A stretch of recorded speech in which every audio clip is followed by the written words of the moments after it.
अब बाइक से kick start system खत्म क्यों करती जा रही है कंपनी? पासपोर्ट के फोटो में हंसना क्यों मना है? और अगर पेट्रोल भरवाते टाइम सिर्फ जीरो चेक करते हो तो हो सकता है लाखों का नुकसान। अभी तक आपने बाइक्स में किक मारी और चलती है जहाँ भी जाना होता है, लेकिन अब तो ये मिनटों का काम सेकंड में तब्दील हो गया है। पर क्यों हर कंपनी ऐसा कर रही है कि बाइक्स में किक नहीं दे रही? क्या कंपनियां पैसा बचाने के लिए ऐसे कर रही है? Bajaj Pulsar, KTM, Yamaha R15 और रॉयल एनफील्ड क्लासिक जैसी बाइक्स में किक देखने को ही नहीं मिलती। असल में किक वाली बाइक में इंजन तक फ्यूल पहुँचाने का काम पूरी तरह से मैकेनिकली होता है। यानी जब आप किक से बाइक स्टार्ट करते हैं तब स्पार्क और क्रैम्प की मदद से इंजन स्टार्ट हो जाता है। प्रेशर की मदद से कार्बोरेटर के जरिए इंजन तक पेट्रोल पहुंच जाता है और यही प्रोसेस बाइक की लाइट और इंडिकेटर्स को ऑन करने पे भी मदद करता है। बाइक स्टार्ट होने पर हेडलाइट धीरे जलती है और जब हम बाइक को एक्सेलरेट करते हैं तो लाइट तेज हो जाती है। पर आजकल की बाइक में फ्यूल इंजेक्टर का सिस्टम आ गया है, जिसे इंग्लिश में FI भी कहा जाता है। इसमें टैंक से इंजन तक फ्यूल पहुँचाने के लिए एक मोटर लगी रहती है। मोटर बैटरी से मिलने वाली लाइट से चलती है। अगर ऐसे में बैटरी पूरी तरह डाउन हो जाए तो फ्यूल भी इंजन तक नहीं पहुँच पाएगा और ऐसी सिचुएशन में किक से भी स्टार्ट करने पर बाइक स्टार्ट नहीं होगी। पहले बाइक का सेल्फ जल्दी खराब हो जाता था, लेकिन अब इस कमी को दूर कर दिया गया है। इस वजह से कई महंगी बाइक्स में किक स्टार्ट की जरूरत ही खत्म हो गई।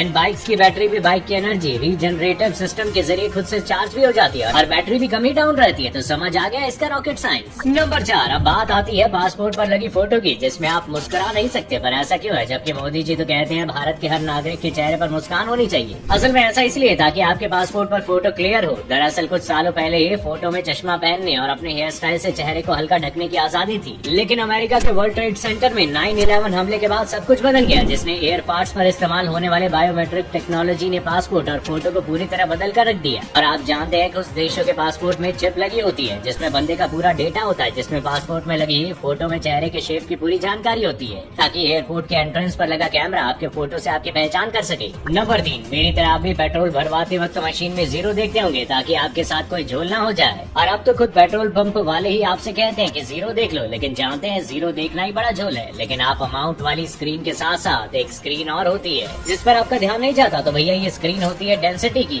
जो ये बताती है कि पेट्रोल पंप का पेट्रोल कितना प्योर है। अगर पेट्रोल अमाउंट में डेंसिटी 720 से 730 है और डीजल में डेंसिटी 820 से 860 तक दिख रही है, तो इसका मतलब है कि उस पेट्रोल पंप का पेट्रोल सही है। लेकिन अगर मशीन में ये रेंज नहीं है तो आपके साथ ठगी हो रही है। नंबर 2, क्या कोई पिता अपने ही बेटे के खून से जवान हो सकता है? अजीब लगा ना मेरा सवाल। असल में दुनिया में लोगों के अंदर रिवर्स एजिंग का शौक तेजी से बढ़ रहा है और इसी वजह से 45 साल के सॉफ्टवेयर डेवलपर ब्रायन जॉनसन अपने बेटे के साथ प्लाज्मा एक्सचेंज की मदद से खुद को 18 साल का जवान बनाना चाहते हैं। आमतौर पर जॉनसन हमेशा अजनबी डोनर से प्लाज्मा लेते हैं, लेकिन इस बार उनके बेटे टॉलमेज ने 1 लीटर खून दिया है। इससे एक प्लाज्मा का और प्लेटलेट्स का बैच बनाया गया है और हर बार की तरह ब्रायन ने अपनी बॉडी में उस खून को इंजेक्ट करा है। रिपोर्ट के मुताबिक इनके बेटे के प्लाज्मा को जॉनसन की नसों में डालने के अलावा उनके पिता रिचर्ड की नसों में भी इंजेक्ट किया गया। ब्राउन ने अपने 17 साल के बेटे टॉलमेज को अपना प्लाज्मा डोनर बनाया है। अब ये प्रोसेस जॉनसन के प्रोजेक्ट ब्लूप्रिंट में शामिल हो गई है। अब आप ये जान लीजिए कि आखिर जॉनसन है कौन, क्योंकि ये नाम आपके लिए नया है। 45 साल के software developer Bryan Johnson America के रहने वाले। इसके साथ ही वो एक बायोटेक कंपनी के CEO भी है। ब्रायन चाहते हैं कि उनकी उम्र बढ़ने के बजाय 18 साल के किसी गबरू जवान की तरह हो जाए। जवान बने रहने के लिए वो हर साल खुद पर 16 करोड़ रुपए से ज्यादा खर्च करते हैं। जॉनसन के साथ इस प्रोजेक्ट के लिए 30 डॉक्टर और मेडिकल एक्सपर्ट्स की टीम काम कर रही है, जो उनके शरीर के अंगों की उम्र को घटाने में मदद कर रही है। नंबर 1, दुनिया में कई अनोखे गाँव हैं और इन गाँव में जाकर लोगों को हैरानी भी होती है, लेकिन दुनिया में एक ऐसा गाँव है जहाँ इंसानों से ज्यादा पुतले देखने को मिलते हैं। ये अनोखा गाँव जापान के शिकोकू टापू पर बना हुआ है, जिसका नाम नागोरो है। इस गाँव को पुतलों के गाँव के नाम से भी जाना जाता है। यहाँ पुतलों को बीजुका कहा जाता है और यहाँ आने वाले टूरिस्ट रात में कई बार इन्हें देखकर डर भी जाते हैं।